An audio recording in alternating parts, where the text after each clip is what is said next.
muito boa tarde. Estamos no Museu de Eletricidade, Casa da Luz, no Funchal, para assistir ao debate público Que Europa Queremos para o Futuro. Este é um debate que contará como oradoras a doutora Ana Paula Zacarias, Secretária de Estado dos Assuntos Europeus, a doutora Cláudia Monteiro de Aguiar, deputada ao Parlamento Europeu, a doutora Paula Cabasso, Secretária Regional do Turismo e Cultura, a doutora Sofia Colares Alves, representante da Comissão Europeia em Portugal.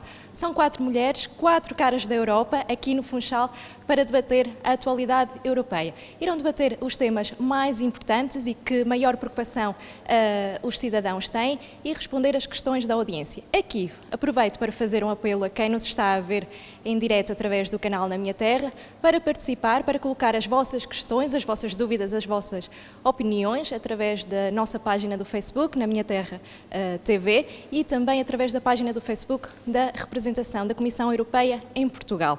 Este é um debate organizado pela Comissão Europeia e pelo Centro de Informação Europe Direct da Madeira e que conta ainda com a parceria do Governo português. Tem também a parceria do Governo Regional da Madeira e do Parlamento Europeu. É um debate aberto ao público em geral e que será moderado pelo jornalista Paulo Jardim. Nós agora vamos falar com o Marco Teles, do Centro de Informação Europe Direct Madeira. Muito boa tarde.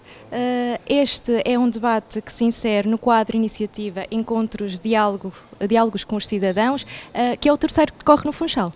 É verdade, esta é a terceira edição. Nós tivemos em 2016 a comissária Corina Cretu, em setembro. Depois tivemos no ano seguinte, em abril, a chefe da representação da Comissão Europeia, que é novamente convidada para esta edição. E agora voltamos a ter, pelo terceiro ano consecutivo, um encontro, diálogo com os cidadãos aqui no Funchal, tendo como pano de fundo, como tema central, a questão que Europa queremos para o futuro. Portanto, acreditamos que é uma pergunta bastante pertinente, numa altura em que estamos praticamente a 6 meses das eleições europeias, não é? E, portanto, são grandes as expectativas em relação à participação e às questões que podem surgir neste debate. Regra geral, quais são as questões que a maior parte dos cidadãos poderá levantar, que mais desperta curiosidade e até preocupação, digamos assim? Eu também estou nessa expectativa, também não sei muito bem, a ideia deste encontro é um bocadinho diferente dos seminários habituais. Nós temos 4 oradoras ligadas à temática dos assuntos europeus, nós temos a Secretária de Estado, temos também uma eurodeputada, temos a chefe da representação e a Secretária Regional que tutela os assuntos europeus e, portanto, a ideia deste encontro é ter uma pequena abordagem por parte destas 4 especialistas sobre os assuntos europeus, mas de facto, depois dessa comunicação, o que se pretende é que as pessoas façam uso da palavra e coloquem as questões. Eu diria que muito possivelmente irão surgir questões relacionadas com as eleições europeias, que é já em maio de 2019. Possivelmente irão surgir questões também que preocupam as pessoas relacionadas com o Brexit. Como se sabe, nós temos uma comunidade de portugueses e de madeirenses em particular bastante significativa no Reino Unido e, portanto, é normal que este tipo de preocupação surja e, pronto, andará por aí com certeza os principais temas relacionados com esta temática e outros que possam porventura surgir, não é? As oradoras irão debater essas questões tão atuais da realidade europeia e nós, cidadãos, poderemos colocar questões, não só as que estão aqui fisicamente, mas também as que nos estão a ver, não é? Sim, nós tivemos, obviamente, essa preocupação. Infelizmente, nem toda a gente se pode deslocar cá a este espaço do Museu Casa da Luz, portanto, quem não o puder fazer, nós vamos fazer a transmissão. Portanto, todo este evento irá decorrer também, está disponível no Facebook da página oficial da representação da Comissão Europeia em Portugal, portanto podem acompanhar diretamente este evento e por essa via também participar ou colocar eventualmente alguma questão e também vamos ter uma outra possibilidade que é uma plataforma chamada Slido, portanto é muito simples, as pessoas no Google pesquisam Slido, sly.do, basta colocar esta palavra, esta plataforma, aparece a identificação do evento, aparece para dizer qual é o evento é muito simples, é a data de hoje, 26/10/18, e a partir daí, independentemente do sítio onde a pessoa estiver, pode participar diretamente neste evento e colocar questões, dar o contributo também no que toca a questões que nós próprios vamos colocar e que vamos tentar saber da opinião das pessoas. Portanto, há esta possibilidade de interação, estando em casa, poder, através, lá está, das novas tecnologias, participar e dar o seu contributo ativo neste encontro. E o próprio público que aqui estará, se calhar, também poderá usar a plataforma. O próprio público que cá está também vão ser convidados desde o início do evento, logo que ele começar, a ter o telemóvel na sua mão, o que até dá sempre jeito, não é? E participar de forma ativa, colocando questões, ou então respondendo àquelas perguntas que nós próprios vamos colocar e vamos aguardar com muita expectativa as respostas. Muito obrigada, Marco Teles, obrigada.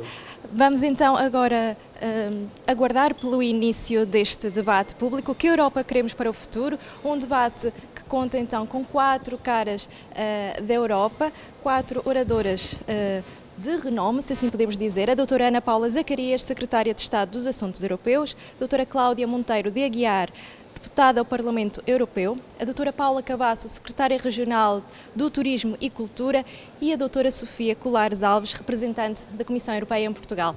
Faço novamente o apelo à participação de todas as pessoas que nos estão a ver aí em casa, através da transmissão do canal Na Minha Terra. Deixem as vossas questões, as vossas dúvidas e opiniões através da página Facebook do canal Na Minha Terra e da página do Facebook da representação da Comissão Europeia em Portugal. Também utilizar esta plataforma que foi referida, sli.do, sli.do, quando vir a opção de qual é o evento que pretende, colocar hashtag 261018, que é a data de hoje.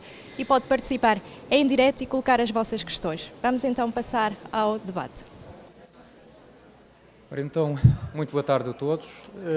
Gostaria, em nome do Centro Europa Direct Madeira e da organização deste evento, de vos dar as boas-vindas ao Museu de Eletricidade Casa da Luz, onde, dentro de momentos, nós vamos dar início, então, ao encontro, diálogo com os cidadãos, com a presença de 4 ilustres convidadas e que terão a moderação do não menos ilustre Paulo Jardim, que todos nós bem conhecemos.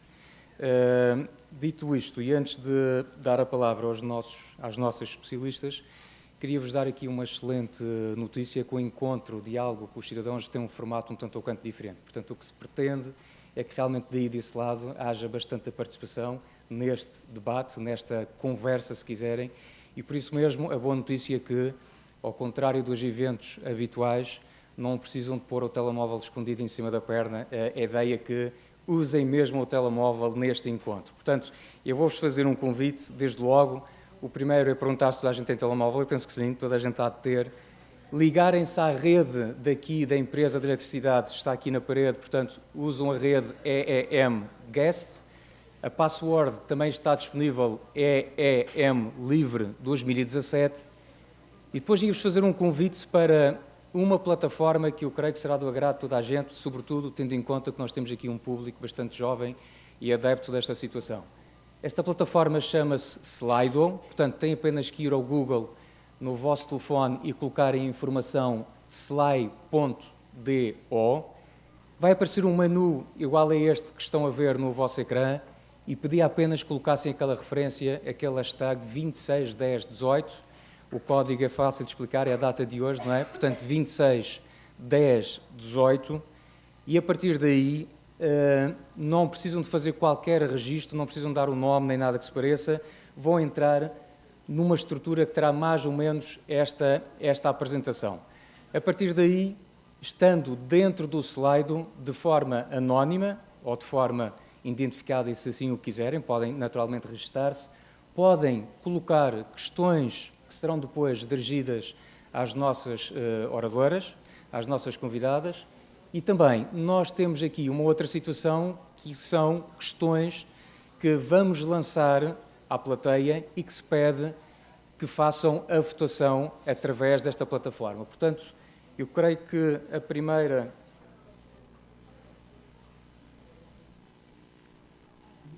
questão, portanto, isto será o visual do Slido, 261018, e a partir daí nós já vamos, a partir deste momento, quando começar o debate com o Paulo Jardim, nós vamos já lançar uma questão que fica desde já o convite para que possam participar e responder, porque daqui a pouco nós voltamos novamente ao Slido para saber as respostas desta plateia. Portanto, usem e abusem do vosso telemóvel à vontade e sejam participativos neste debate. Muito obrigado pela vossa atenção. Em primeiro lugar, eu queria agradecer-vos por terem vindo cá. Eu sei que não é fácil, principalmente os que foram obrigados. Eu sei que não é fácil, mas acreditem que não vai ser tão maçador como vocês acham que vai ser. E as pessoas que me convidaram, sabendo como eu sou, de certeza que iam saber que eu ia quebrar o protocolo de alguma maneira. E, portanto, primeiro, apresentava-vos as nossas ilustres convidadas. Eu sou um privilegiado, se calhar o maior desta tarde. Estou aqui com estas belíssimas 4 senhoras.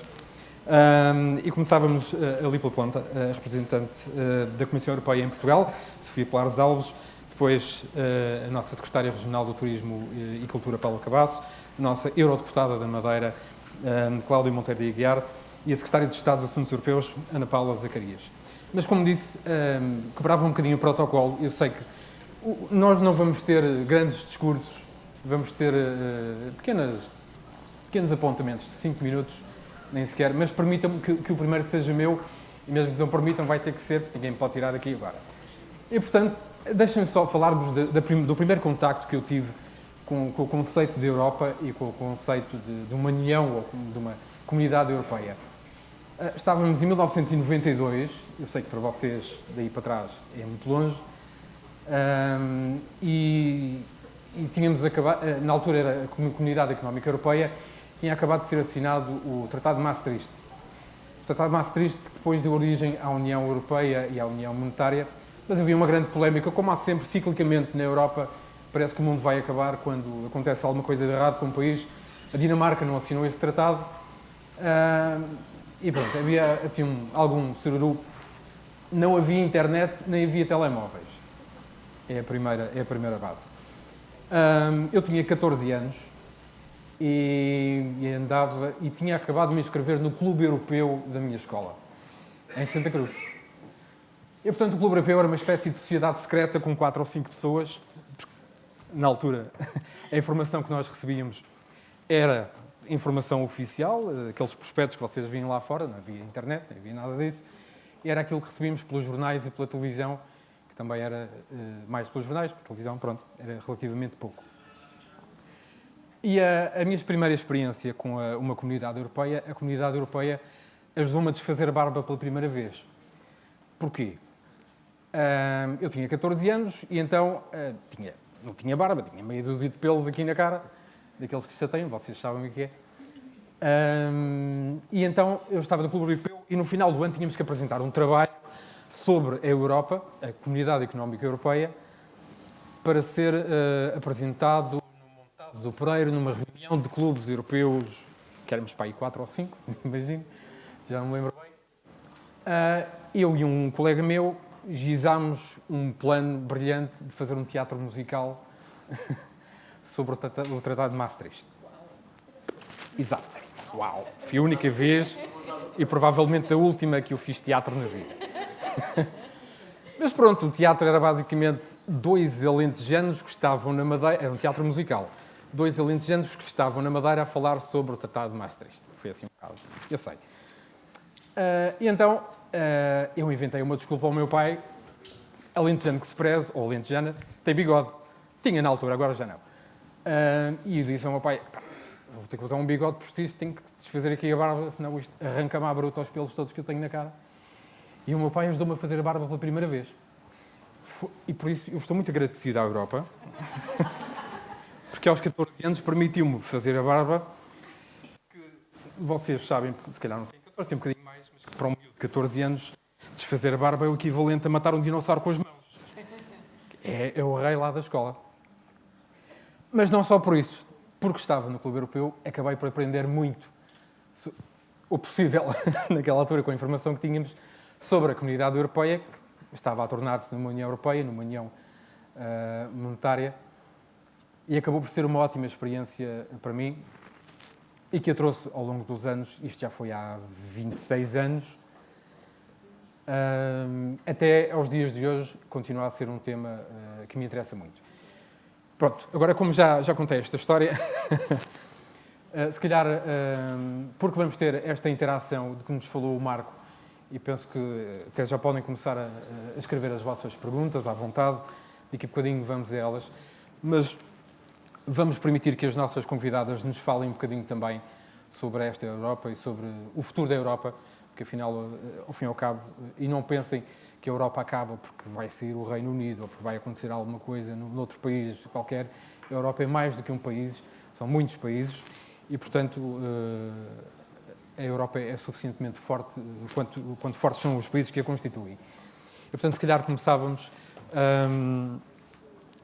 por estas comunicações e pela representante da Comissão Europeia em Portugal. Ok? Está aqui. Tem.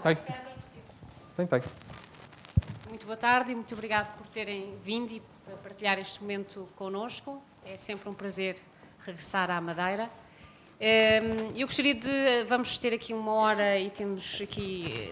Isto é quase inédito ter 4 mulheres num painel, pelo menos todos os eventos e conferências onde eu participo e nós organizamos, eu diria, mas cumprimos as regras europeias. É ótimo. Que é para manter o equilíbrio de géneros, ter pelo menos uma pessoa do outro género no painel. Ora bem. Normalmente é o inverso, temos que arranjar uma mulher ou arranja uma mulher à pressa para não infringir as regras europeias. Estou muito satisfeito com esta situação. Mas pronto, foi arranjar...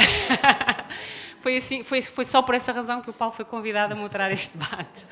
Mas é de facto um privilégio estar com outras 3 mulheres em palco e, sobretudo, com mulheres que representam os níveis de decisão aos quais vocês e todos nós, cidadãos, somos confrontados no dia-a-dia, regional, nacional e europeu, e ter aqui também alguém do Parlamento Europeu, que é sempre muito bom estarmos em palco juntos. A ideia de fazermos estes diálogos, encontros, e com certeza que a Sra. Secretária de Estado, Ana Paula, vai explicar isso também. É uma iniciativa, nós na Comissão Europeia já começámos há algum tempo e, felizmente, que houve outros voluntários a aderirem a esta causa, que é de falarmos e termos estes encontros, debate com os cidadãos, com as pessoas, para conversarmos um bocadinho sobre a Europa, o que é que a Europa representa hoje em dia nas nossas vidas, o que é que ela representa nas vossas vidas, e escutarmos também as vossas preocupações, mas se tiverem elogios a fazer também, por amor de Deus, não sejam tímidos, porque nós desafios e de futuros negros, eu francamente é o que mais me chega à mesa. Portanto, de vez em quando alguns elogios à Europa também são bem-vindos. Bom, e só explicar-vos um bocadinho, muito rapidamente, o trabalho que a representação da Comissão Europeia faz em Portugal. Nós somos uma equipa relativamente pequena, de 20 e poucas pessoas, portanto eu não venho à Madeira nem aos Açores tanto como gostaria, mas tento vir pelo menos uma vez por ano. E fazemos, sobretudo, o que nós tentamos é explicar a Europa e as iniciativas da União Europeia, da Comissão Europeia, às pessoas e aos cidadãos, entre outras coisas. Portanto, este evento faz parte desse esforço de comunicação. E como uma história, vou-vos contar apenas uma história nestas cacofonias da Europa, das diferentes línguas. A primeira vez que eu saí para a Europa, portanto, de Portugal, eu nasci em África, mas esse é outro continente, tinha para aí, acho que uns 17, 18 anos, fui fazer uma viagem com os meus pais de carro e chegámos a Holanda, o nosso destino final era a Holanda. E lembro que a minha mãe, que come torradas com manteiga todas as manhãs, mas não fala uma palavra de outra língua estrangeira, andava desesperada à procura de manteiga na Holanda. E por muito estranho que pareça, a manteiga só se vendia em sítios muito especiais, as chamadas leitarias. Nos supermercados só havia margarina e ela estava farta de engolir margarina e passado uma semana eu dou por ela num supermercado, numa caixa de supermercado, a perguntar ao senhor, em português, se tinha manteiga.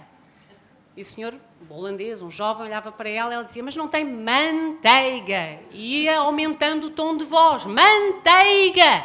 E dizia, eu não quero margarina, eu quero manteiga. E eu cheguei e disse, mãe, não é por falares mais alto que ele te vai perceber. E, portanto, a Europa é um bocadinho isso. Não é por gritarmos e falarmos mais alto que as pessoas nos vão compreender. Pronto, e com isto passo aqui. A quem é que eu tenho que passar? A secretária ao lado.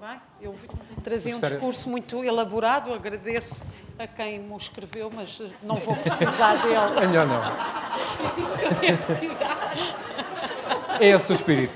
Portanto, Percebi que estava noutro espírito. é esse o espírito.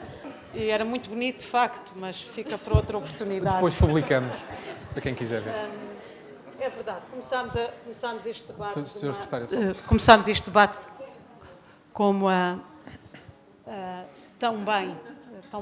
tão descontraídos, porque de facto é a melhor maneira às vezes de começarmos a falar de assuntos sérios. E de facto, às vezes pensamos o que é o projeto europeu.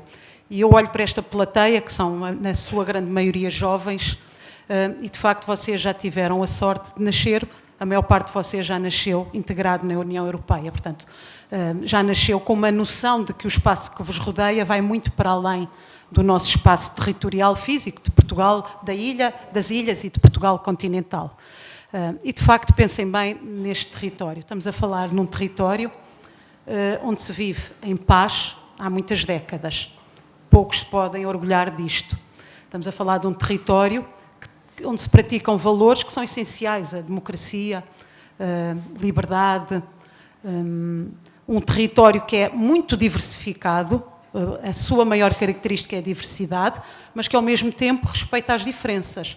E mais ainda, estamos a falar de um território que não só respeita as diferenças, como ao mesmo tempo é inclusivo, acolhe aqueles que mais precisam e aqueles que estão mais desfavorecidos. Isto parecem valores, parecem palavras fáceis de dizer, mas são valores dificílimos de serem conquistados. E, de facto, a Europa tem esta multiculturalidade, esta diversidade, esta riqueza, mas, ao mesmo tempo, com todos estes atributos. E, de facto, isto deve-nos fazer pensar, porque isto temos que, todos os dias, é fundamental lutarmos e defendermos estes valores. E, para isso, mais do que as políticas regionais, nacionais, europeias, é a nossa cidadania, é o nosso dia-a-dia. Portanto, é muito importante pensarem sobre este desafio que é a Europa hoje. Claro que temos este lado bom, elogioso da Europa, mas temos também novos desafios. A Europa está hoje debaixo de uma grande pressão, enfrenta novas dificuldades. Basta pensarmos na saída de um membro tão importante como o Reino Unido, portanto, um contribuinte líquido do orçamento da União Europeia, mas também a questão do combate ao terrorismo, que eram questões que não falávamos no centro da Europa há alguns anos, o combate ao terrorismo, a questão das fronteiras, a defesa interna e externa, portanto, são novos desafios, o crescimento dos movimentos eurocéticos, daqueles que questionam a Europa. E por isso mesmo, mais do que nunca, debates como este são fundamentais, e não posso deixar de agradecer à Sra. Secretária de Estado a iniciativa de promover em conjunto com a representação da Comissão Europeia Lisboa este debate muito oportuno, sobretudo quando estamos a meia dúzia de meses de votarmos para a União Europeia. Portanto, e acima de tudo, esta oportunidade não é só pelo facto de termos eleições, não é só pelo facto de estarmos com estes novos desafios, mas é porque, de facto, a vossa voz, a vossa participação é fundamental. É fundamental mobilizar-vos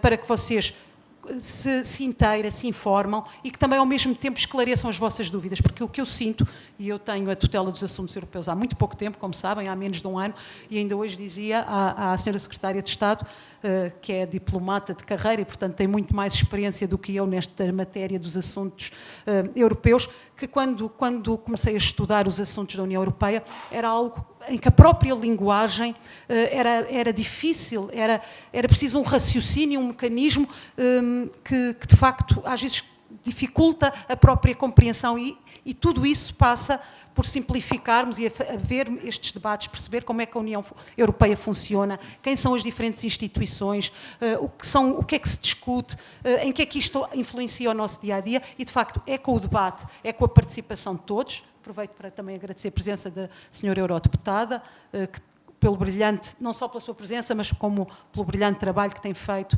na defesa dos interesses da Madeira e de Portugal. É quem vai passar o microfone já de seguida. E por isso agradecer todo este debate, porque é com a vossa participação, sabendo mais, estando mais informados, que todos nós podemos continuar a participar neste debate de construção da União Europeia.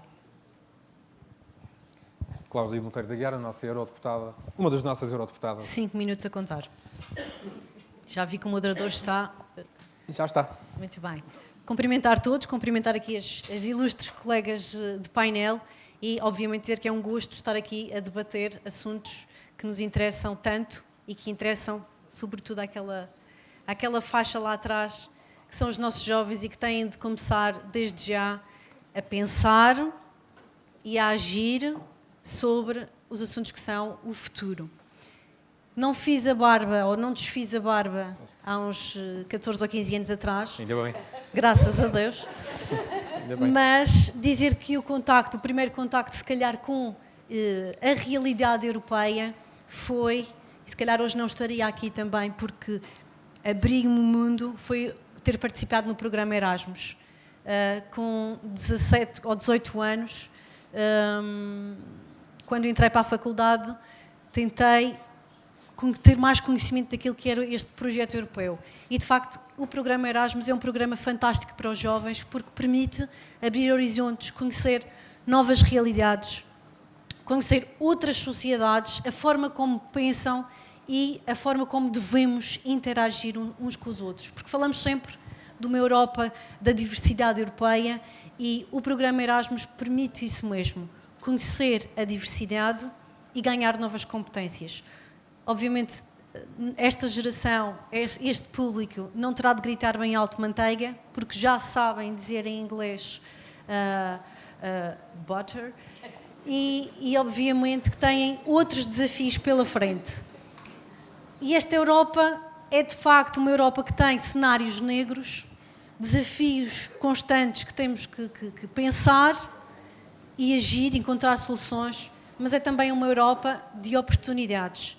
E as oportunidades para os jovens são imensas. Mas aquilo que foi aqui mencionado também, em termos de solidariedade, leva-me a um outro ponto, que é, lembremos-nos de como é que foi fundada a União, o espírito da União, a solidariedade, a construção de paz.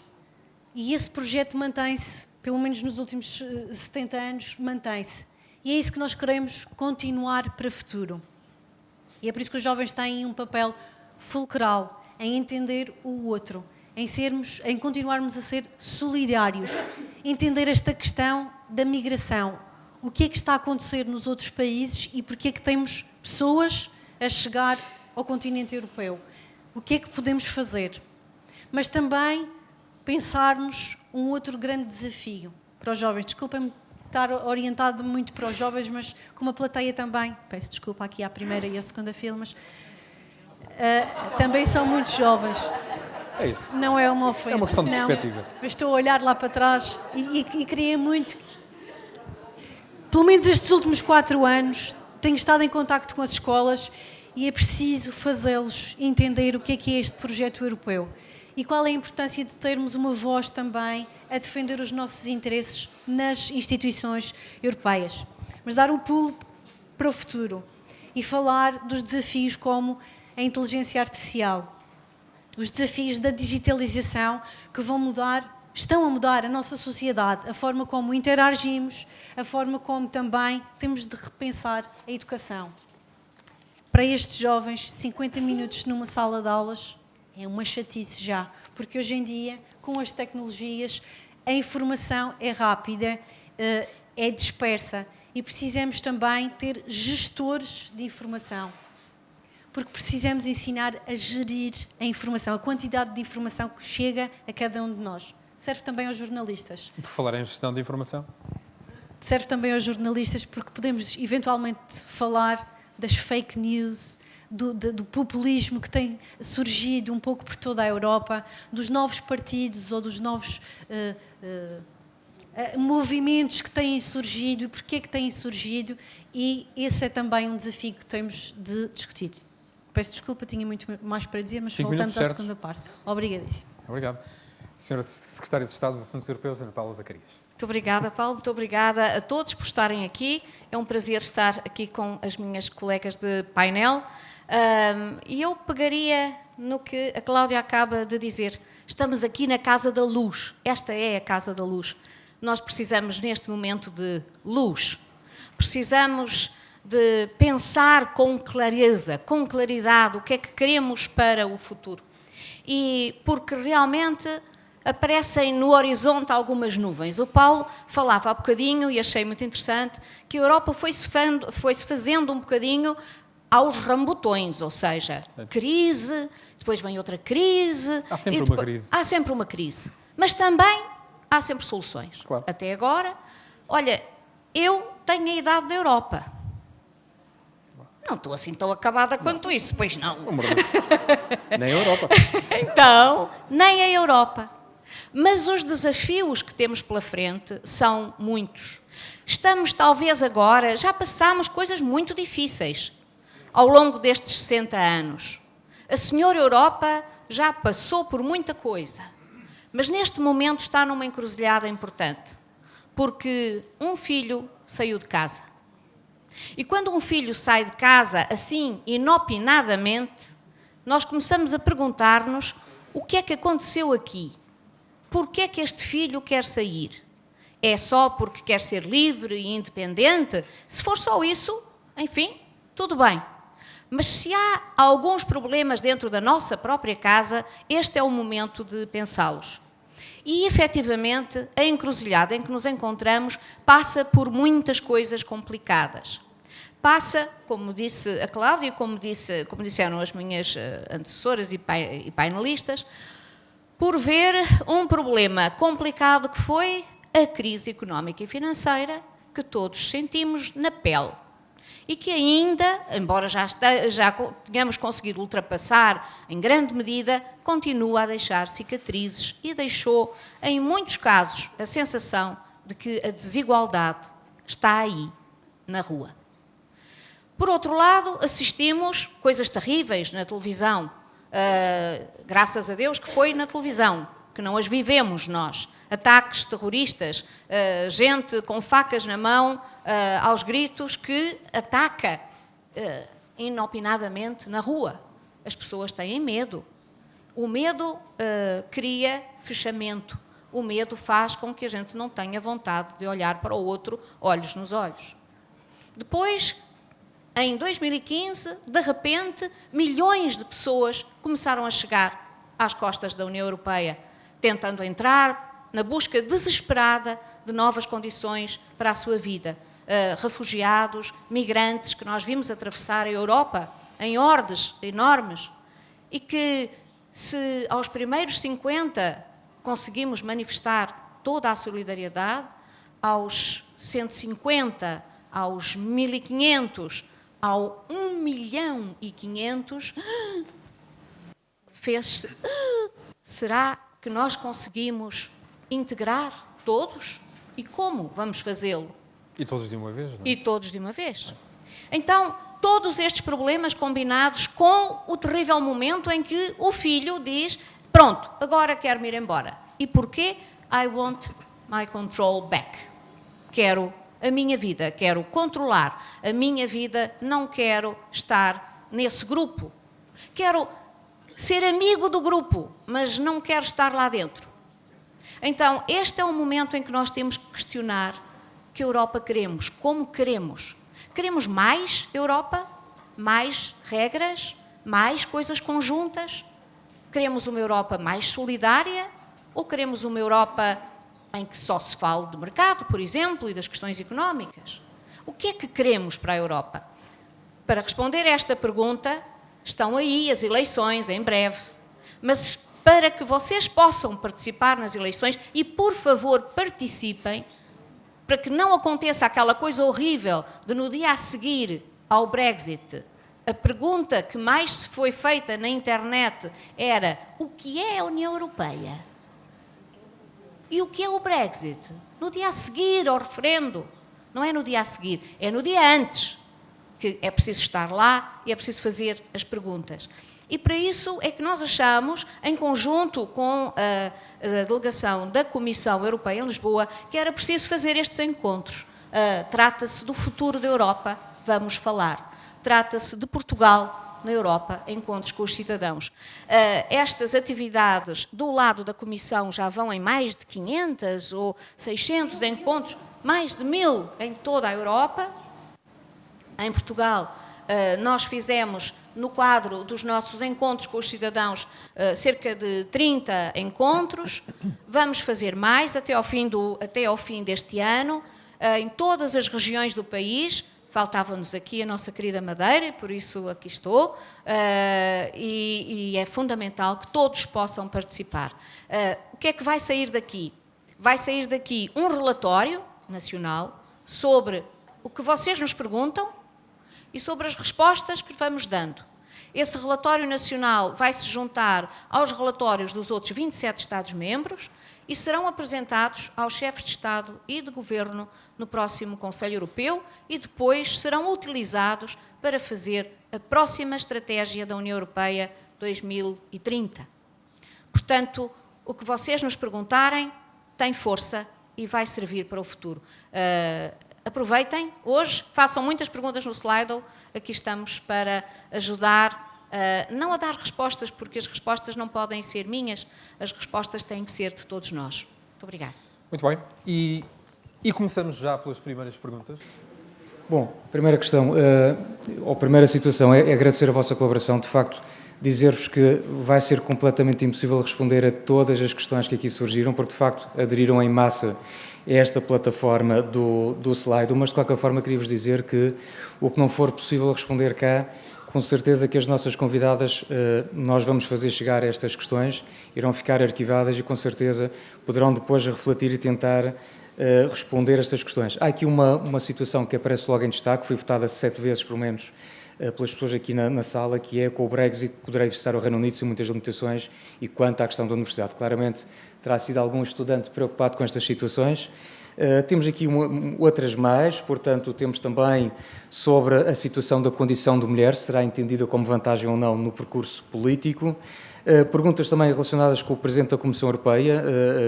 Portanto, há aqui um conjunto de questões que mostram realmente que existem uma série de preocupações sobre esta situação e, à cabeça, surge uma outra questão importante, que é do Erasmus. Qual a importância do programa Erasmus Plus no futuro da Europa? Em relação à questão que foi lançada para votação, já vamos mostrar aqui o resultado. Eu vou pedir ali à nossa técnica do slide que carrega o resultado. O que nós perguntamos foi exatamente numa só palavra dizer, no fundo, para o futuro gostariam de uma União Europeia mais, e as respostas andaram sobretudo à volta desta questão. Uma União Europeia mais unida, uma União Europeia mais solidária, uma União Europeia mais aberta, mais moderna, mais inclusiva. Portanto, andamos muito à volta destas situações, também uma União Europeia mais poderosa, mais rica, equilibrada, próxima dos jovens, igualitária, que respeite toda a gente. Portanto, isto tem sido um pouco o resultado destas respostas e nós, entretanto, vamos encerrar esta votação no que toca a esta primeira questão e vamos já lançar uma segunda relacionada especificamente com o Parlamento Europeu e a pensar também aqui na presença da nossa eurodeputada, com certeza, uma pergunta a qual depois pode responder, que é, a questão é esta: como classificaria numa escala de 1 a 5, portanto isto é uma questão apenas mais simples, não tem que escrever, apenas pôr uma avaliação de 1 a 5, como classificar o trabalho do Parlamento Europeu nos últimos quase 5 anos. Como sabem, em maio de 2019 teremos novamente eleições para o Parlamento, são ciclos de 5 anos e, portanto, qual a vossa percepção sobre o funcionamento desta importante instituição que é o Parlamento Europeu? Portanto, estão abertas também as votações, estejam à vontade para responder. Obrigado. Bom, eu comparia o programa Erasmus+, que agora, como sabem, é muito mais do que um programa de intercâmbio de estudantes universitários, é também de intercâmbio de profissionais, de desportistas e de agentes de desporto, e também tem agora um novo ângulo, que é o Corpo Europeu de Solidariedade, que foi iniciado, há um projeto muito querido do Presidente da Comissão Juncker, foi ele que o lançou, e é a possibilidade de dar aos jovens um programa de voluntariado no seu próprio país ou noutro país da União Europeia, e também alarga-se às fronteiras para lá da União Europeia, de terem um projeto de voluntariado numa instituição, uma ONG, para poderem, no fundo, experimentar de forma muito concreta o que é a solidariedade, porque achamos que o voluntariado enriquece as pessoas e, sobretudo, faz-nos conhecer um bocadinho melhor os outros. Eu diria que a importância do Erasmus, aqui que tem tido ao longo, vocês como sabem, devem saber que celebramos 30 anos e Portugal faz parte deste programa desde o início, Claro que agora com muito mais estudantes, quer em Portugal, quer fora, mas eu diria que a grande importância do Erasmus é permitir que nós nos conheçamos uns aos outros, porque nós só podemos ter solidariedade, e o facto da União Europeia agora, sobretudo, ser tão extensa de leste a oeste, o que é que nós temos em comum com o lituano, ou com o húngaro, ou com o polaco? Eu falo porque são as fronteiras mais distantes de Portugal e, eventualmente, os povos com quem tivemos menos contacto e temos menos comunidades históricas ao longo da história da Europa. É muito importante, e nós temos muitos jovens portugueses, por exemplo, na Polónia, a fazer o Erasmus na Polónia, e nós só conhecendo o outro é que podemos ter empatia pelos seus problemas, e só conhecendo o outro é que podemos compreender o seu ponto de vista, e por isso é muito importante, porque é o cimento do consenso, da compreensão e do consenso que nós precisamos para tomar decisões que são difíceis na Europa, porque é sempre um compromisso. Tudo o que é decidido na Europa é por compromisso. Para chegar a esse compromisso é preciso conhecer-se a posição do outro e é preciso conhecer o outro. Como é que o Brexit vai limitar os portugueses? Ou se vai limitar os portugueses? Bem, o Brexit é uma situação bastante complicada, bastante complexa.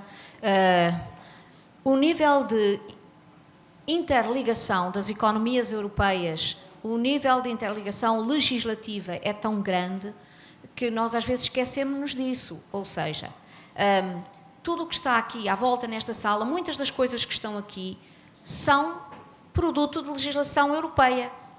A água, a qualidade da água, a qualidade do ar, as especificações dos aquecimentos ou dos ares condicionados, as características dos telemóveis ou os preços que pagamos pelas mensagens, ou que não pagamos agora, já não pagamos.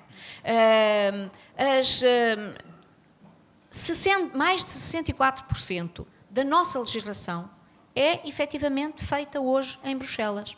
Isto dá conta de, quando falamos da saída do Reino Unido, estamos a falar em cortar um braço.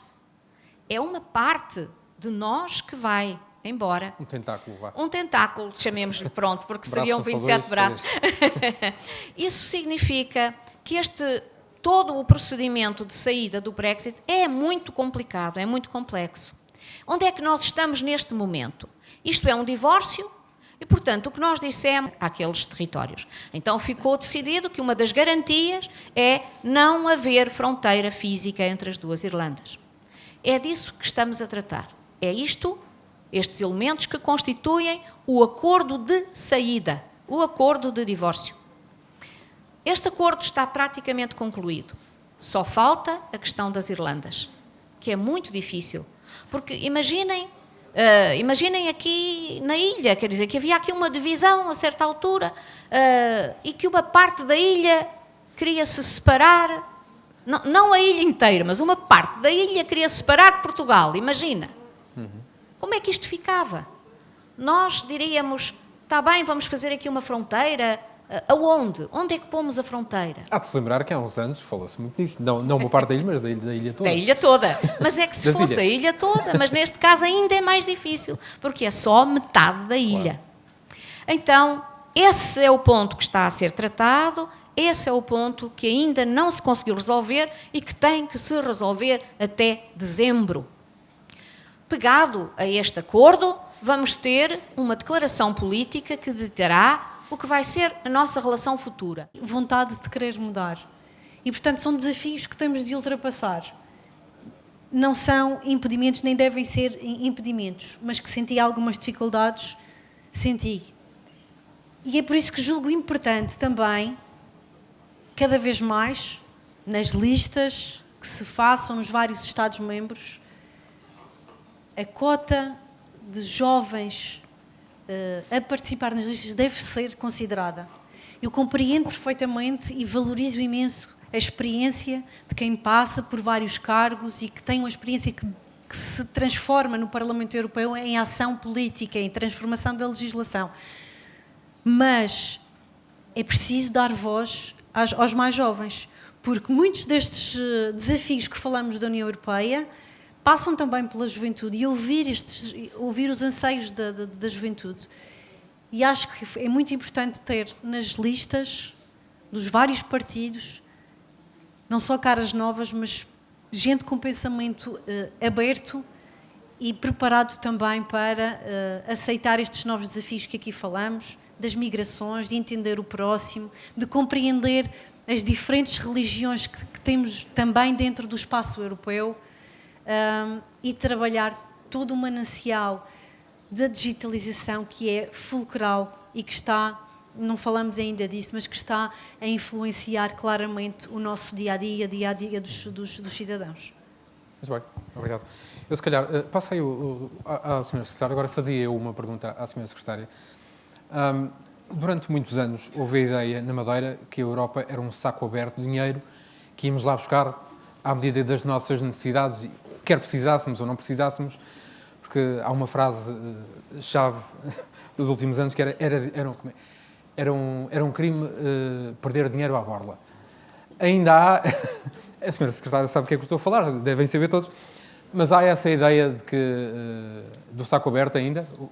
Bem, estamos numa Europa com muito mais filhos, como dizia a Sra. Secretária de Estado, portanto, com mais bocas para alimentar, e estamos com uma Europa com mais desafios. Portanto, o bolso, o volume orçamental é o mesmo. Neste momento, a contribuição para o próximo quadro financeiro plurianual, cada Estado-membro contribui com, no fundo, é 1,1% do seu rendimento nacional bruto, portanto, há uma contribuição proporcional, mas, como eu dizia, são mais países. Temos um que sai, que é um grande contribuinte líquido, portanto, reduz este bolo, e, por outro lado, há novos desafios. Portanto, os desafios relacionados com a segurança, com as migrações, com a defesa, a própria aposta que a União Europeia faz neste futuro quadro, nos programas da educação e da juventude e da cultura, aproveito também para dizer, portanto, fazem com que o dinheiro seja muito mais mitigado neste futuro quadro.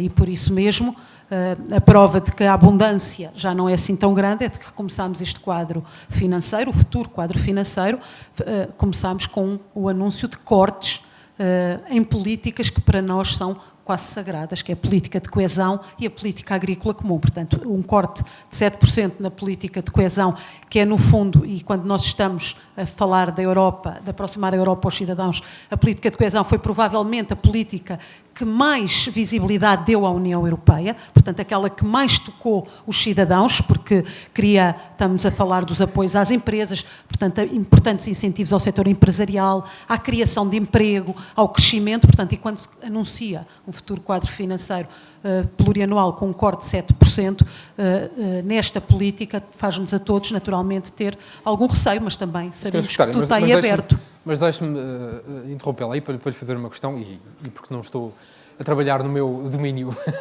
habitual, posso dar-me a isso, mas também não é um bocadinho birra, se calhar, da nossa parte, dizermos que, ok, sem um membro importante que leva uma quantidade enorme de dinheiro com ele, mas nós precisamos muito daquele dinheiro e queremos aquele dinheiro.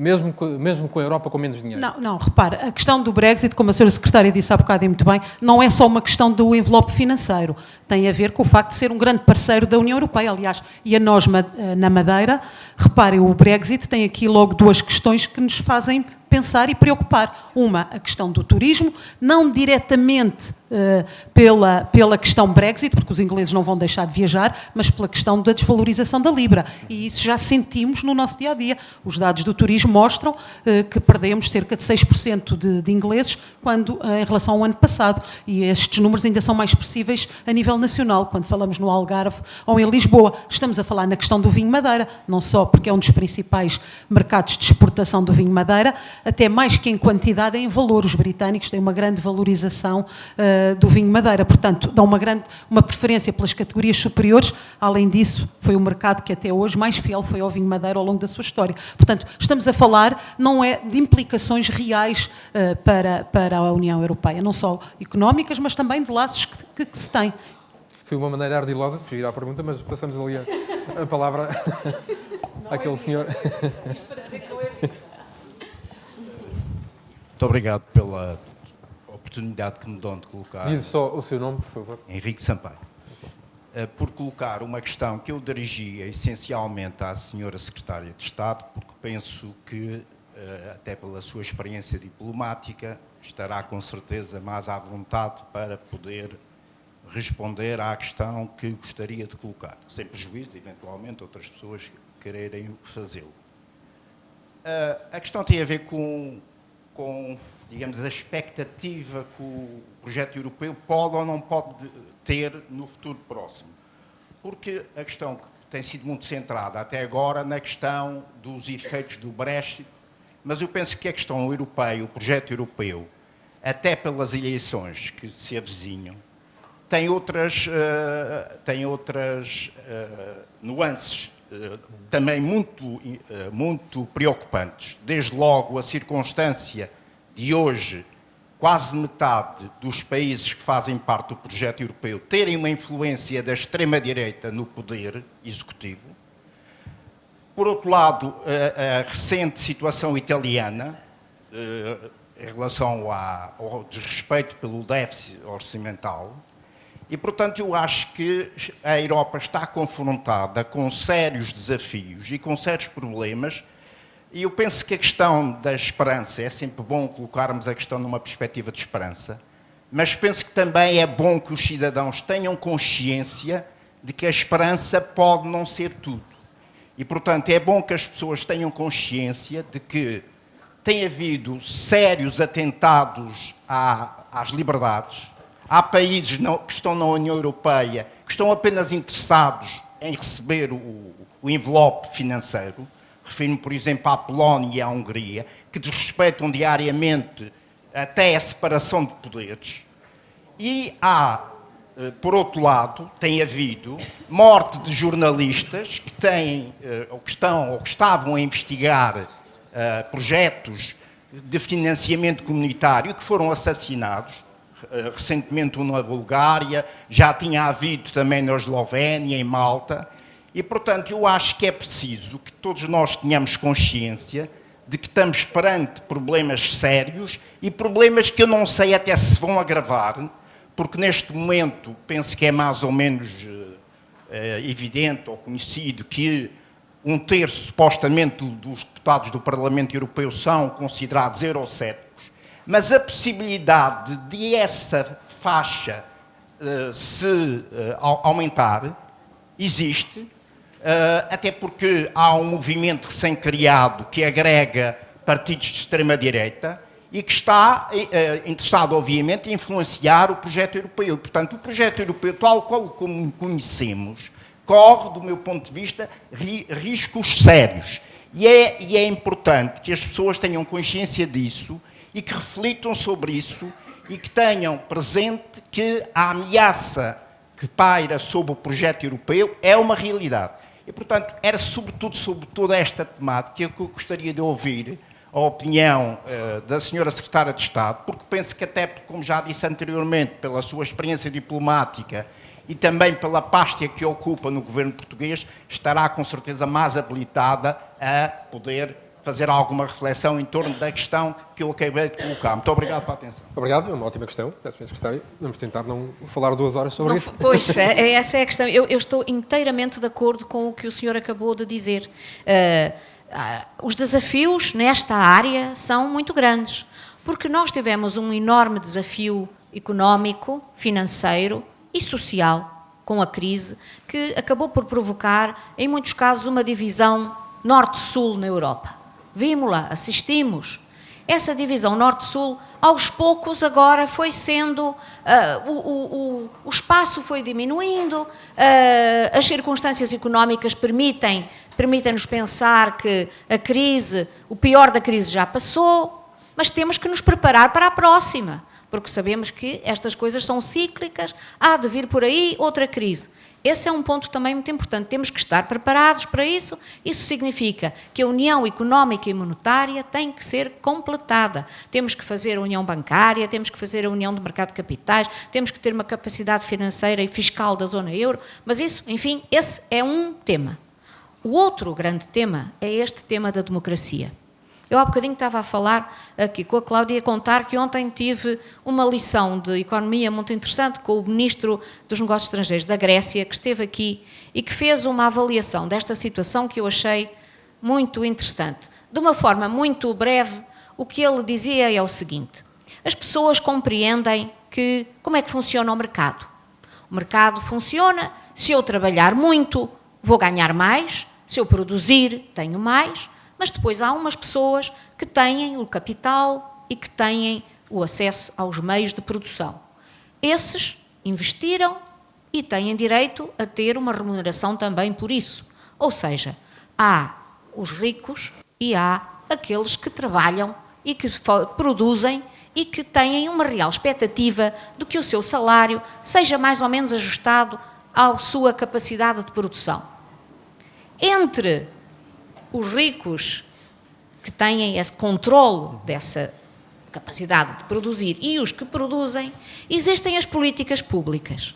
As políticas públicas servem para quê? De alguma maneira, para reduzir essa diferença. Para fazer com que a gente tenha escolas, que a gente tenha estradas, que nós tenhamos hospitais, que possamos ter uma vida melhor e que nos aproximemos de uma certa igualdade. E temos até a esperança de que um dia, quem sabe, um de nós possa ser o dono de uma grande empresa e um de vocês ser o próximo dono da Google. Não é? O que é que aconteceu nos últimos anos? Aconteceu que, em muitos casos, as políticas públicas que deveriam ter preenchido esse espaço não o fizeram. Fomos reduzindo os dinheiros que damos para os hospitais, fomos reduzindo a capacidade de ajudar os estudantes, fomos reduzindo o dinheiro que se dá para fazer as estradas, portanto houve uma redução nas políticas públicas e o que é que isso gerou? Desigualdade. Gerou uma enorme desigualdade em que as pessoas dizem: mas então eu cada vez trabalho mais, eu cada vez pago mais. O que é que aconteceu aqui? E os outros estão cada vez mais ricos? Criou-se um espaço em que as pessoas começaram a dizer, inclusive, será que aquilo que eu digo é tomado em consideração? Será que o meu voto serve para alguma coisa? Ou será que os governos, o poder político, não é refém dessas grandes empresas e são eles que dominam tudo?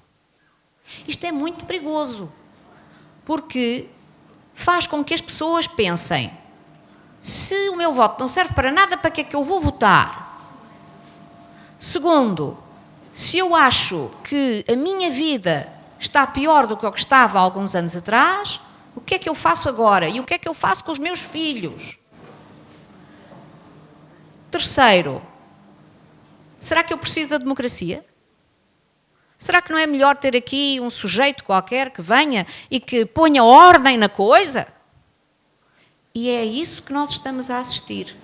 E estamos a assistir isso em muitos lugares do mundo. A ideia de que pode haver uma espécie de democracia, whatever that is, porque a democracia é a democracia.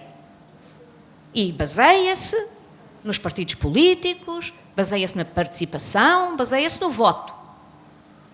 Pode haver qualquer coisa que nos venha cá dizer o que é que nós temos que fazer. E isso, essa democracia musculada, que alguns lhe chamam, é muito perigoso. Porque isso faz com que nós possamos dizer: olha, há aqui um menu, mas eu não quero escolher. Escolha alguém por mim. E, portanto, criou-se um certo descontentamento que faz com que as pessoas acabem por escolher indivíduos que nos causam alguma sensação desse: mas porquê? Porquê estas escolhas? Sra. Secretária, a abstenção é o melhor aliado da democracia musculada? Eu acho que sim. Eu acho que sim. A abstenção é o melhor aliado da democracia musculada. Porque as pessoas acabam por pensar que o seu voto não faz a diferença. E tem que fazer a diferença. E o que nós assistimos muitas vezes em alguns destes países é um pouco essa democracia musculada que começa a aparecer, a levantar a sua cabecinha em alguns destes países europeus, Por isso é tão importante haver esta verificação do Estado de Direito, da rule of law, não é? O Estado de Direito é um pilar fundamental da União Europeia. Sem Estado de Direito não há União Europeia. Sem democracia não há União Europeia. E, portanto, é muito importante que todos possamos ajudar a esta construção democrática.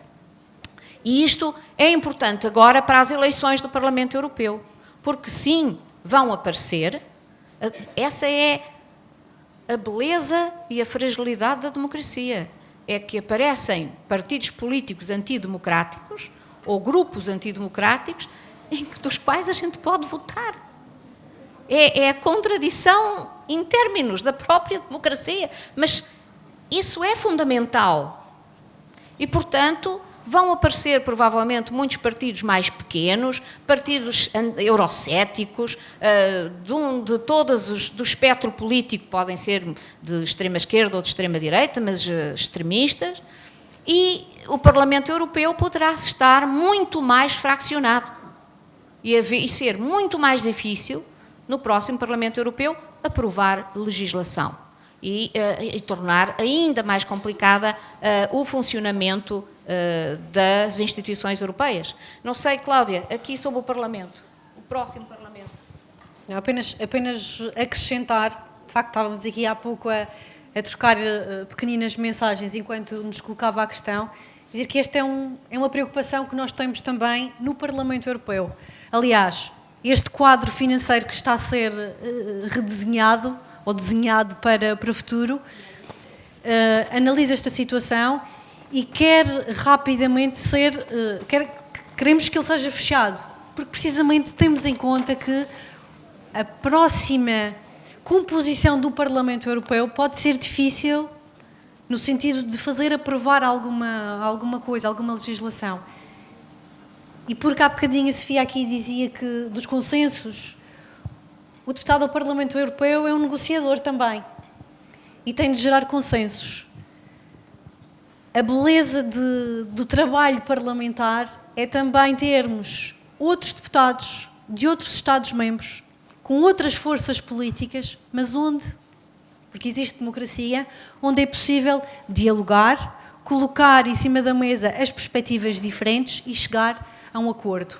Ora, se a próxima composição do Parlamento Europeu tiver maioritariamente movimentos ou partidos que não acreditam na União, as negociações dificilmente acontecerão.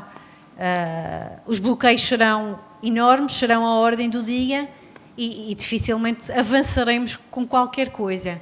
E, portanto, é importante que nós sejamos cada vez mais informados. E este conceito de democracia também falávamos há pouco. Se calhar é difícil para os mais novos porque já nasceram em plena democracia. E também a importância de ir conhecer outros Estados, outros países onde estas democracias musculadas existem. São as pequenas ditaduras. E que nós não queiramos para a nossa Europa que estes regimes ganhem força e que sejam algo comum na União Europeia. Temos que inverter tudo isto. Mas para lhe dizer que é uma preocupação e que discutimos isto quase que diariamente também em sede do Parlamento Europeu. A próxima composição e como é que isto poderá afetar em termos de políticas europeias. Só uma questão adicional é que os meios de comunicação existentes atualmente, não é? O Facebook, o Instagram, os meios, as redes sociais, também ajudam muito a potenciar esta questão, porque como é que a gente explica estes problemas difíceis em 130 palavras? É muito fácil ficar só com uma palavra, com duas ou três, um mote, uma coisa só. E é muito fácil utilizar palavras sem explicar depois. E esse simplismo na explicação a gente vê através do Twitter, por exemplo, não é? Há quem governe por Twitter. E isso é muito complicado porque as pessoas não leem o resto, só leem o título, não é? E esse título é necessariamente redutor, é necessariamente simplista e pode conduzir a outras coisas complicadas do populismo. Populismo sempre existiu. Sim. Populismo já na Grécia existia, na Grécia Antiga. Não é? Sempre existiu gente que trazia soluções simplistas para resolver coisas complicadas. E é perigoso. Depende da força que lhes damos. Exatamente. Se calhar, o Marco falava-nos mais um bocadinho das nossas votações. Conseguem ouvir? Agora sim, nós tivemos já cerca de 25 questões, a nossa especialista acho que reunia aí 25 questões da plataforma, portanto uma grande participação vossa, e este é o resultado da questão que nós colocamos, 56 participações do vosso lado, portanto uma grande participação. Como classificaria o trabalho do Parlamento Europeu nos últimos quase 5 anos, portanto nota positiva 3.4, 9% de nível 1, 2% de nível 2, 34% de nível 3, 48% de nível 4, e com nível 5, 7%. Apesar de tudo, acho que o balanço é claramente positivo e, portanto, nós terminaríamos esta parte sobre o Parlamento Europeu, já agora estamos a falar sobre essa instituição, lançando mais uma questão, a última, para hoje, para o debate, que eu creio que irá aparecer ali dentro de momentos, que é esta, é uma espécie de sondagem, não à boca das urnas, mas uma sondagem a 6 meses das eleições europeias.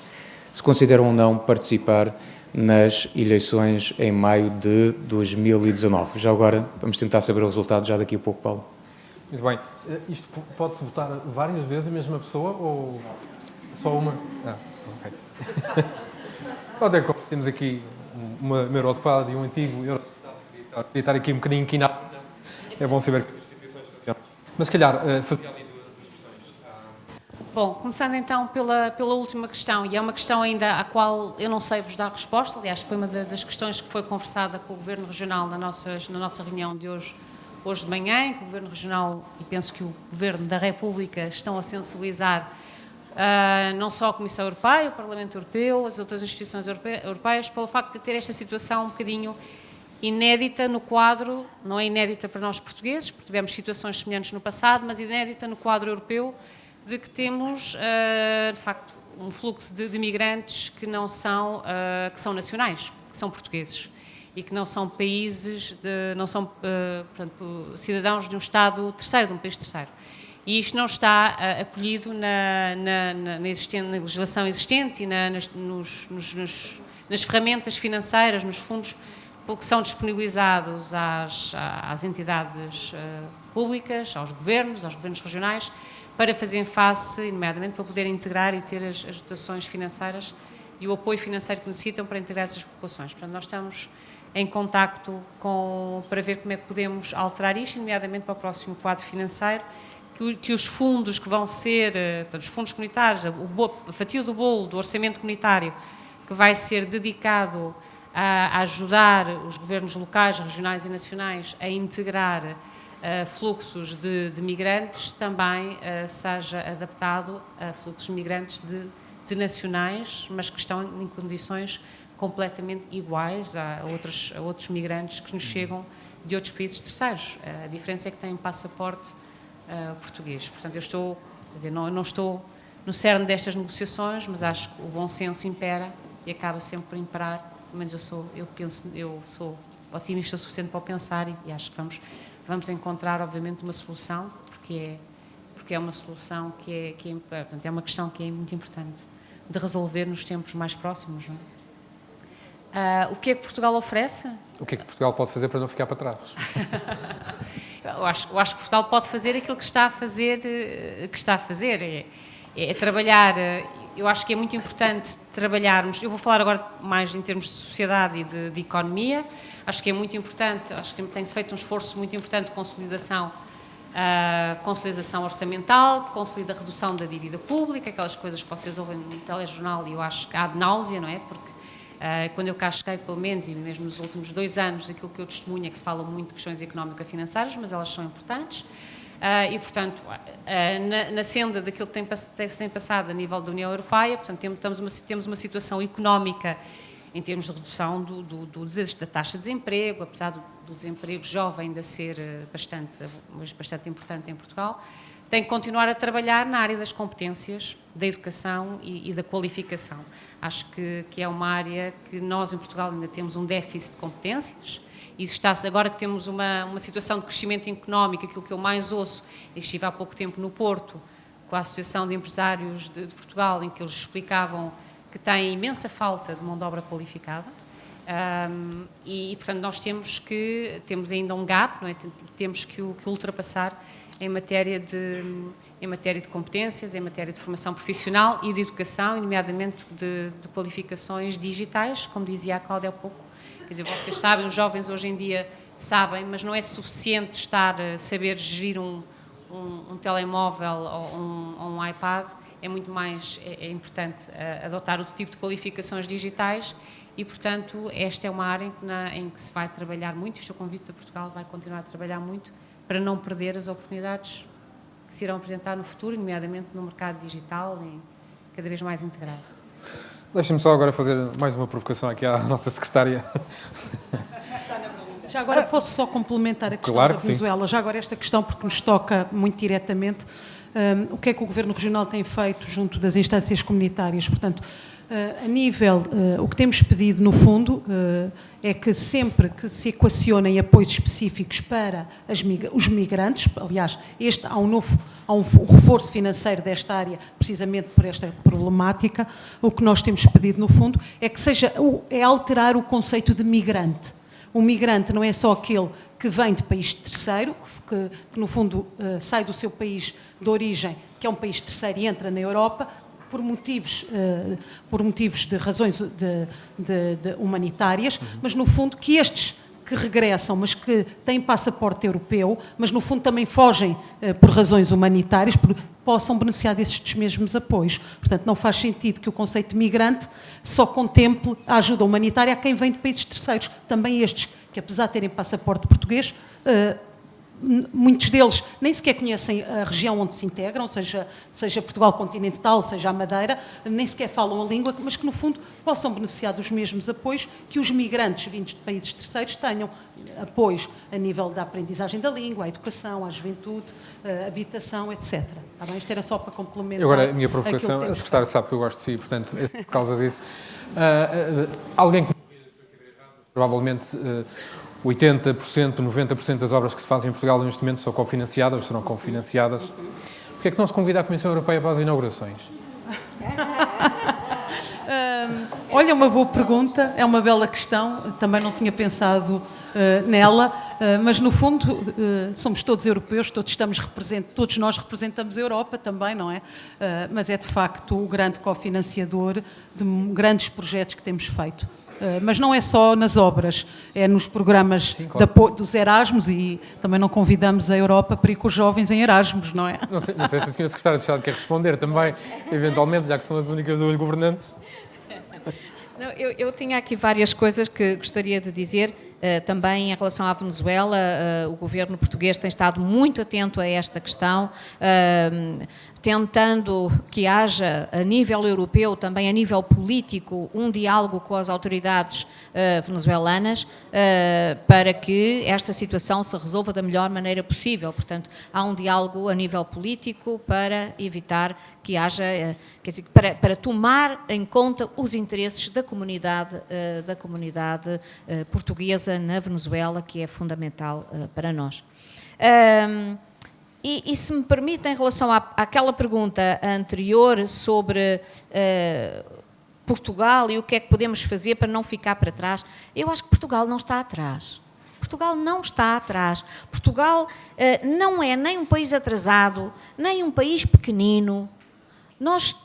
E neste momento, então, em que nós conseguimos, mantendo as regras e cumprindo as regras financeiras da União Europeia, conseguimos crescer, conseguimos diminuir a nossa taxa de desemprego, conseguimos efetivamente melhorar o nível de igualdade entre as pessoas através de um conjunto de políticas públicas dirigidas aos cidadãos, finalmente, depois de tantos anos de sofrimento e da austeridade, Portugal é visto como um país muito interessante, como um país capaz de fazer pontes.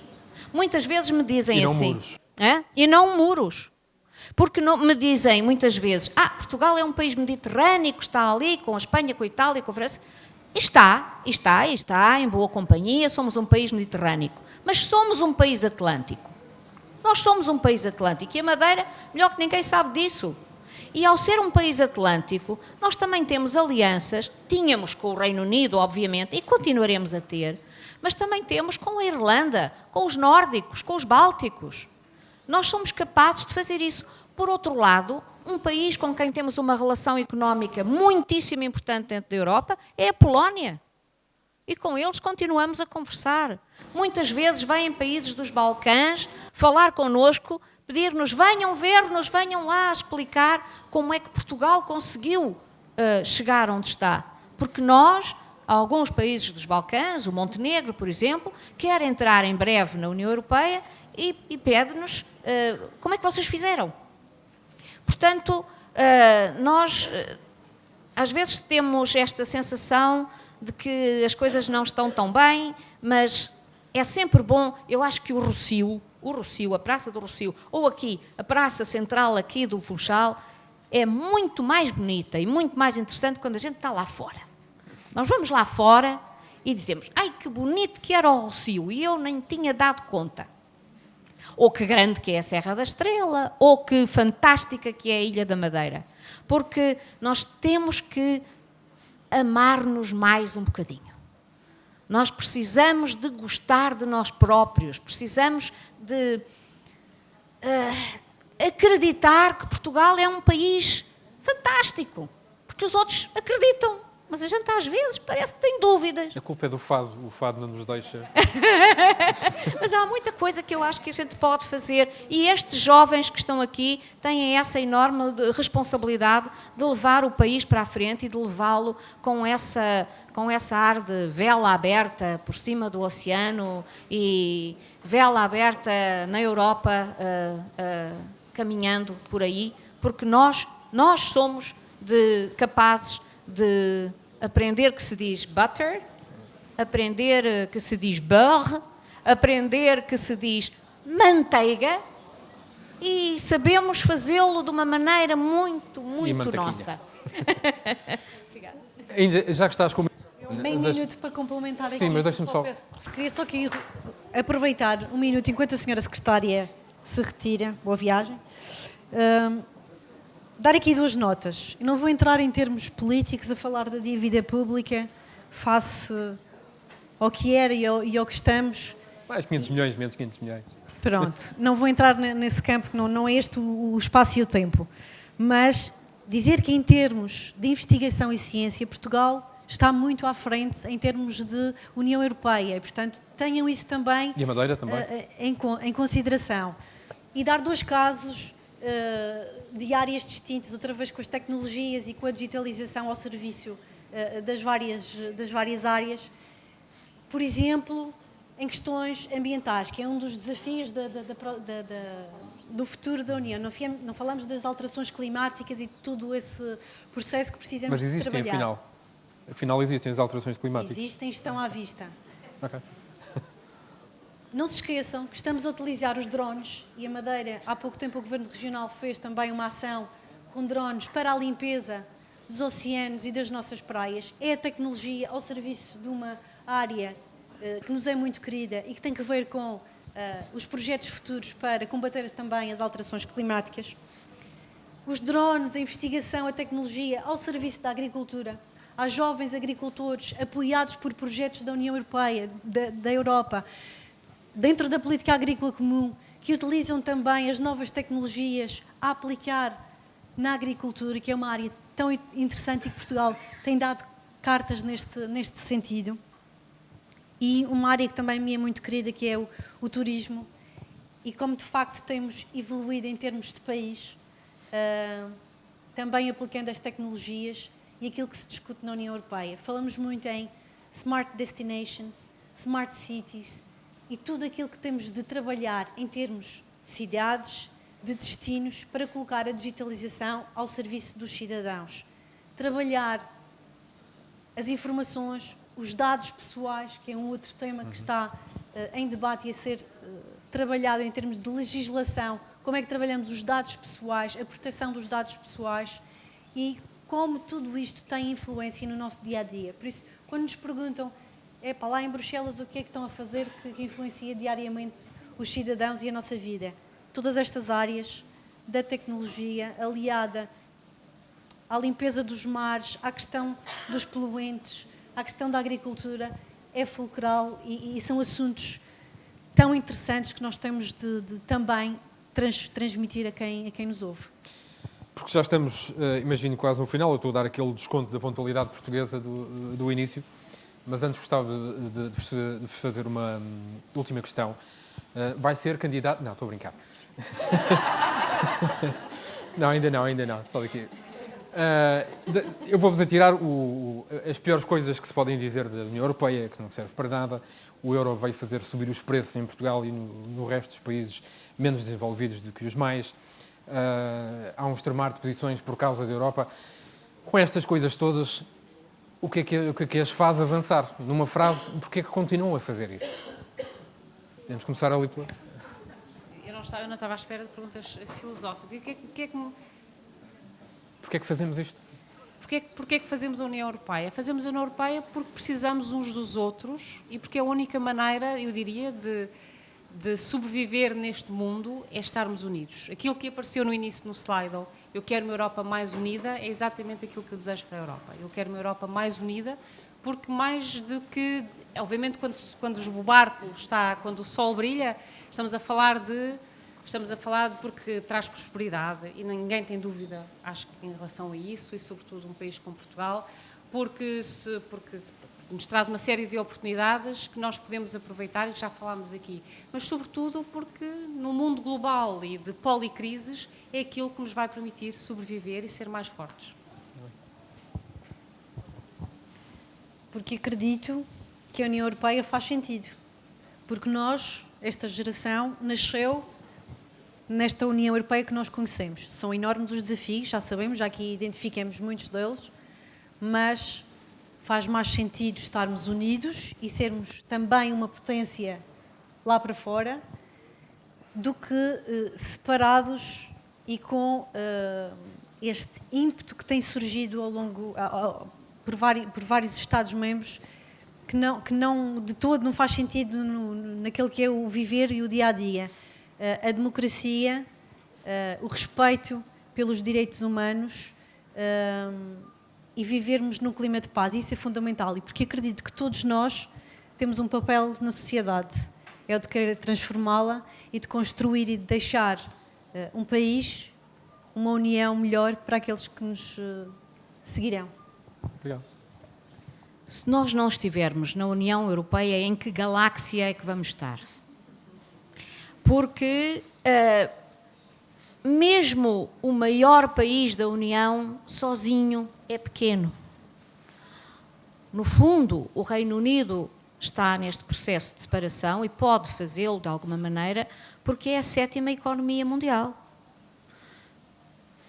Nós estamos muito melhor dentro da União Europeia do que fora dela.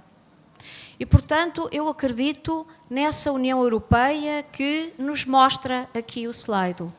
Como disse a Sofia também e como disse a Cláudia, uma União Europeia unida na diversidade, unida no respeito pelos outros, unida na solidariedade, unida na capacidade de diminuir as desigualdades sociais e as desigualdades entre os países, criando convergência, criando coesão entre as diferentes regiões, aproximando uns dos outros, porque unidos somos mais ricos, somos mais prósperos, todos. E, portanto, é por isso que eu continuo a trabalhar em prol da União Europeia enquanto membro do governo de Portugal, porque acho que isso é importante para o nosso país, é importante para a minha geração, que ainda tem muito claro na cabeça o que era antes do 25 de Abril, o que era a guerra colonial, porque sabemos o que é ter, no meu caso, pais que tiveram que obrigatoriamente pegarem armas para combater, porque o meu pai era militar e era obrigatório. Imaginem o que seria para vocês, agora, terem que pegar em armas para ir combater em algum lugar na Europa. O que seria para vocês não poder passar, andar, atravessar a Europa, ir passear, conhecer outras pessoas, não ter essa capacidade. O que seria para vocês não ter acesso à informação, não poder votar, não poder expressar livremente, como expressaram aqui no slide, a vossa opinião. Portanto, é por tudo isso, é pelo passado e pela ideia de futuro que eu quero para os meus filhos, que acredito na União Europeia e que continuarei a trabalhar por Portugal e por Portugal na União Europeia. Muito obrigado. Antes de irmos embora, se calhar víamos o resultado aqui da votação. Por ser muito diferente daquele que nós restamos em 2014. Como sabem, em 2014, Portugal foi um dos Estados-membros em que houve uma menor taxa de participação. Nós tivemos apenas 30 e pouco % de participação nas eleições europeias. Também aqui na região foi exatamente a mesma situação. E fazendo fé na sondagem aqui nesta sala, com uma grande participação, 68 pessoas votaram nesta sondagem, nós temos quase 70% das pessoas que participaram nesta sondagem a dizer que efetivamente pretendem participar, votar nas eleições europeias em 2019. 14% já tem uma opinião contrária, é dizer que não vai participar nas eleições, 10% possivelmente irão participar e ainda há aqui 7% de indecisos, o que significa que temos pela frente todos um trabalho ainda grande para fazer, não é? No sentido de tentar convencer as pessoas a participar neste importante ato eleitoral. E alguns já se convenceu, não sei se foi com o discurso agora, mas menos mal. Da minha parte, tenho apenas a agradecer a vossa participação nestas questões que nós fomos colocando ao longo desta sessão. E da minha parte, gostava, obviamente, de vos agradecer terem vindo, só na sequência daquilo que estavam as nossas convidadas a dizer. O meu pai, uma vez, na Madeira, fui quase preso por ter o braço em volta da minha mãe, porque não eram casados. E, portanto, eu nunca quero passar por isso, até porque fiz coisas bem piores quando não era casado, em público. Portanto, obrigado por terem vindo. Não se esqueçam que Portugal é um país de 10 milhões, mas somos mais de 500 milhões por estar na União Europeia. Obrigado a todos.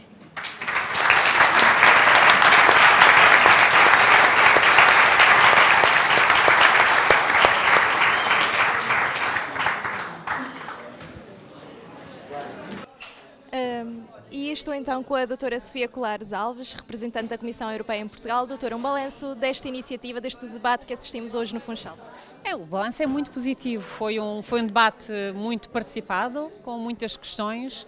Foi um debate interessante pelo facto de termos também da parte dos oradores o Governo Regional, o Governo da República, o Parlamento e a Comissão presentes, portanto, perspectivas ligeiramente diferentes, todas elas muito pró-europeias, portanto, foi um debate bastante positivo.